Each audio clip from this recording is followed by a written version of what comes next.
Antara semua menteri di Indonesia, kayaknya yang paling sering kena kasus itu adalah Kementerian Agama. Gimana caranya supaya ormas-ormas keagamaan itu tunduk? Dikasih tambang.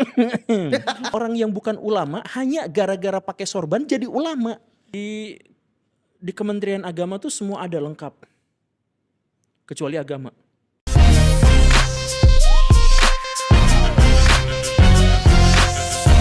Kita ada pada posisi di mana agama dan politik itu destruktif hubungannya. Ya. Jadi maksudnya gini, saya tuh membayangkan bahwa kalau politik itu ada di bawah nilai-nilai universal agama, maka itu tuh akan menjadi sangat bagus.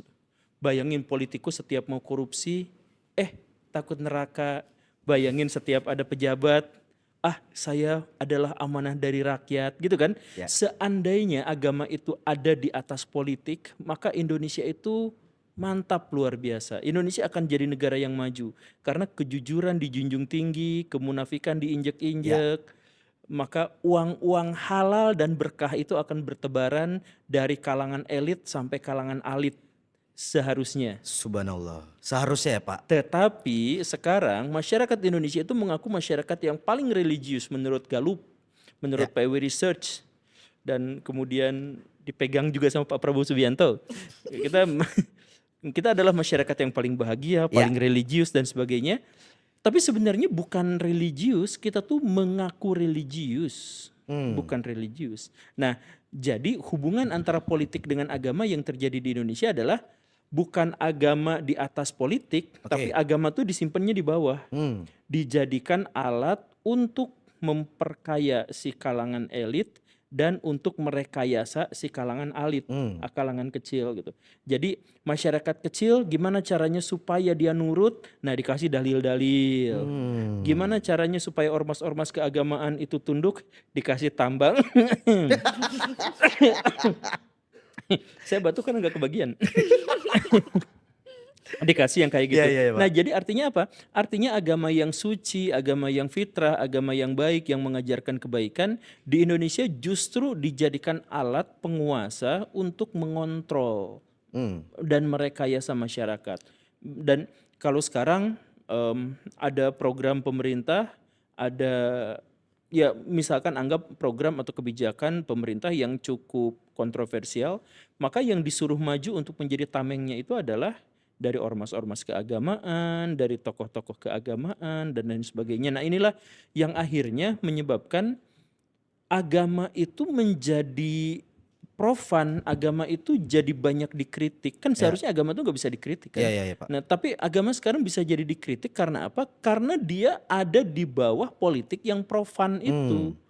Nah, makanya kalau terkait dengan hubungan antara politik dengan agama di Indonesia, jangan di-cut. Saya udah wanti-wanti kok Pak, tenang. Oh gitu. Editor udah saya bilangin kok. Enggak, kalau di sini di take down buat konten di kanal saya aja. Siap Pak. Iya, nah jadi kita akhirnya berada pada posisi yang tidak ideal. Jadi Tuhan kita menjadi sering dipertanyakan, sedangkan politik kita yang disakralkan. Kebalik kan? Kebalik. Itu udah cukup rumit kayaknya ya Pak. Komentar Pak Gemul sendiri soal korupsi dana haji gimana? Saya sudah diskusi dengan kedua belah pihak. Nah, termasuk dengan perwakilan Gus Yakut. Yang sama Akang dituding koruptor itu. Nah, sama Teteh juga dituding. Enggak ya. Nah, saya udah berdiskusi dan ternyata juga cukup kontroversial. Ada yang mengatakan bahwa kami tidak korupsi kok, memang itu ada regulasinya, memang ada, bahkan saya baca buku putihnya gitu. Dan sebagainya, dan kontroversial segala rupa. Tapi terlepas dari itu semua, itu kan belum ingkrah. Jadi kita belum berani nyebut ya itu koruptor atau bukan. Pengadilannya masih maju mundur, masih banyak yang pembisik-pembisik di belakang gitu kan. Naikin statusnya ke tersangka, jangan. Nah, masih kayak gitu mungkin ya di sana ya. Nah, tapi dalam tanda kutip adalah budaya Kementerian Agama kita tuh tersandung kasus korupsi. Di antara semua menteri di Indonesia, kayaknya yang paling sering kena kasus itu adalah Kementerian Agama. Astagfirullahaladzim. Menteri Agama. Menteri Agama Pak. Nah, makanya saya jadi ingat cerita Gus Dur dulu, waktu dulu ngebanyol beliau itu. Di di Kementerian Agama tuh semua ada lengkap. Kecuali agama. Wow. Pedes. Nah, karena apa Kang? Saya pernah ngobrol dengan seorang tokoh besar di salah satu ormas terbesar di Indonesia. Ya. Dia tuh ngomong kayak gini. Kalau kita ngomong kekuasaan, ngomong politik, mereka tuh ulama-ulama tuh recoknya luar biasa, rusuh sampai. Kalau ngomonginnya soal duit, kalau ngomonginnya soal jabatan, mereka bisa sampai gontok-gontokan, lempar-lemparan kopi. Mereka tuh udah semuanya tuh bisa di ini. Tapi kalau bagian seminar keagamaan apa, senyap Pak. Saking senyapnya nih, ini beneran nih, saking senyapnya, moderatornya tuh harus cewek. Oh gitu. Harus cantik. Karena bapak-bapak yang ada di ormas yang diklaim ulama itu kalau nggak lihat cewek cantik ngantuk. Oh iya. Iya. Dan itu tuh yang ngomongnya tuh langsung orang dari dalamnya sendiri. Gitu. Wow. Janggal ya Pak. Iya, ya itulah. Nah makanya kok sampai segininya gitu. Dan apakah mereka tuh sadar bahwa mereka tuh sedang merepresentasikan agama. Kan mereka merepresentasikan agama kan iya orang dong, namanya jelas. aja disebutnya ulama gitu kan.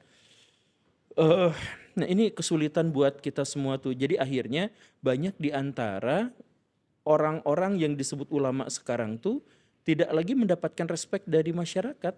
Bahkan banyak ulama-ulama itu dihujat, Ya. dicaci maki. Betul. Padahal dia representasi dari Islam, itu yang paling nyakitin tuh. Jadi bisakah kita mengembalikan fitrah bahwa kalangan pendeta, kalangan brahmana, kalangan agamawan, kalangan ulama itu mereka tuh kaum cerdik cendikia, kaum bijak, kaum akademis, kaum yang memiliki tingkat spiritual yang jauh di atas rata-rata yang lain sehingga dia tuh ada di atas politik. Bukan mereka yang bisa diperalat sehingga mereka tuh jadi kaset kekuasaan dan akhirnya ketika kita mau mengkritik pemerintah kita terpaksa harus mengkritik mereka dulu. Iya. Mereka jadi bumpernya, mereka jadi tamengnya. Please bisakah kita tidak menjadi seperti itu? Itu sudah cukup rumit ya Pak ya. Jadi ada orang yang kritik malah akhirnya bentrok sama orang Iya. yang ormas-ormas yang Bapak maksud tadi ya. Iya, ormas apa Kang? Ya macam-macam Pak maksudnya. Kok jadi saya yang dijebak ya? Gitu-gitu Pak. Iya cukup rumit. Kalau dari Pak Guru Gembul sendiri, solusi dari permasalahan tadi menurut Bapak apa yang paling tepat? Iya, seperti saya ulang-ulang. Jadi sebenarnya saya pendidik ya. Jadi saya tuh pengen mulainya adalah kalau seandainya sistem pendidikan kita baik, maka hal pertama yang diajarkan kepada siswa kita itu bukan materi, bukan pengetahuan, tapi nalar kritis. Nalar kritis. Skeptis. Jadi jangan sampai hanya gara-gara dia pakai sorban lalu kita percaya apa adanya. Jangan hanya gara-gara dia pakai gamis kemudian kita anggap dia itu sebagai ulama, jangan. Tapi lihat apa yang dikatakan, lihat sumbangsihnya, bagaimana kontribusinya, apa yang dilakukan selama ini. Nah, kita memantau seseorang itu disebut ulama dan bukan itu dilihat dari perbuatan. Sekarang kita tuh kan kebalik. Jadi gini, ada orang yang baik banget memberikan kontribusi kepada masyarakat, bahkan rela mati demi masyarakat. Gak disebut ulama kalau gak pakai sorban. Oh iya. Sebaliknya ada orang bersorban ngomong kasarnya luar biasa, memprovokasi orang, menjelekan orang, dan dia terlibat dalam kekerasan fisik. Kalau dia pakai sorban disebut ulama.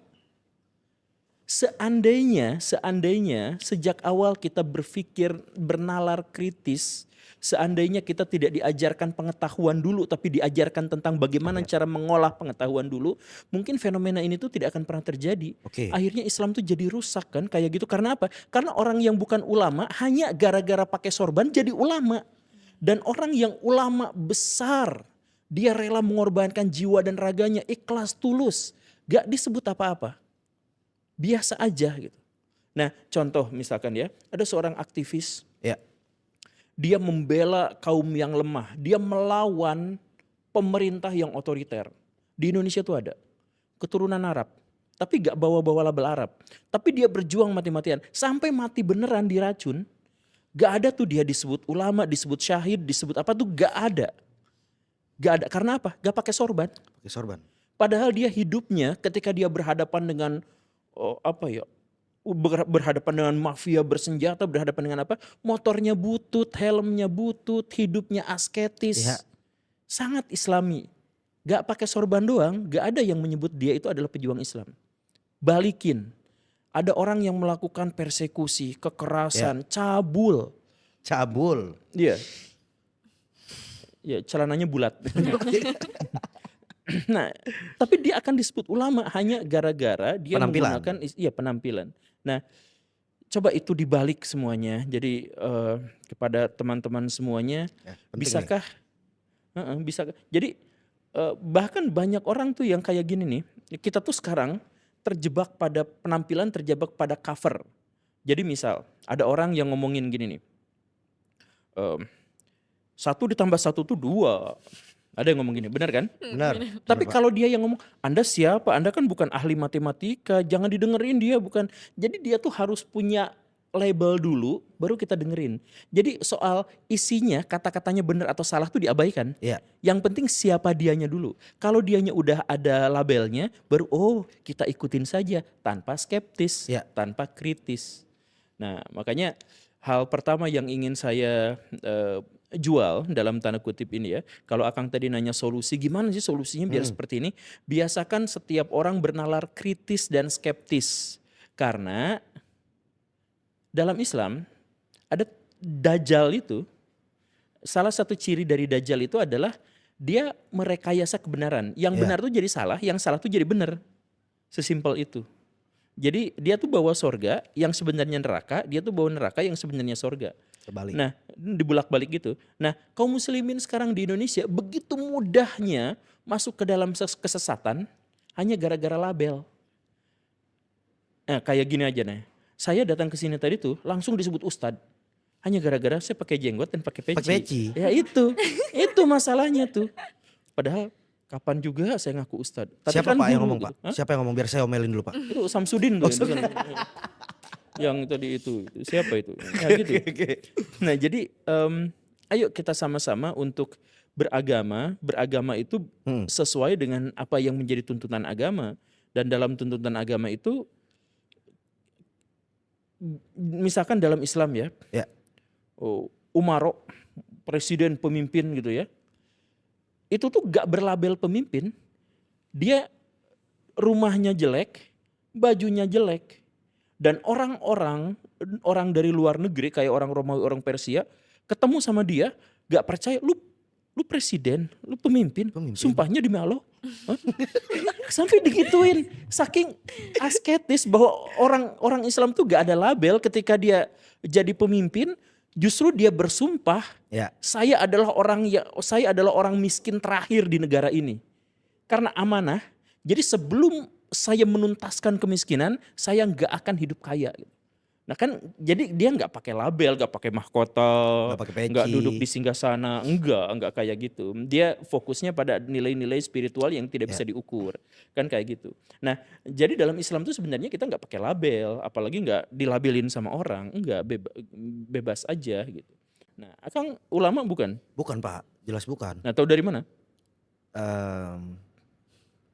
Ya saya tahu diri saya sendiri Pak. Nah dalam Islam itu yang paling mungkin disebut ulama tuh yang nggak pernah ngaku dirinya ulama. Oh iya. Iya, Akang nggak ngaku kan? Nah itu. Oh berarti saya ulama sekarang. Masih loh. Nah ngaku kan? Nah berarti dia bukan.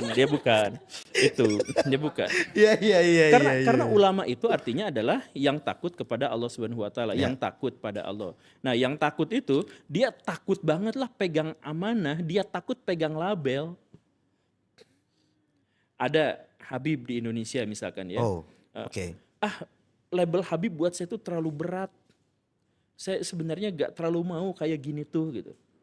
Seandainya masyarakat tidak nyuruh-nyuruh saya kayak gini, saya enggak. Tapi sebenarnya saya tuh berat. Ada kan yang kayak gitu. Nah dia tuh orang baik.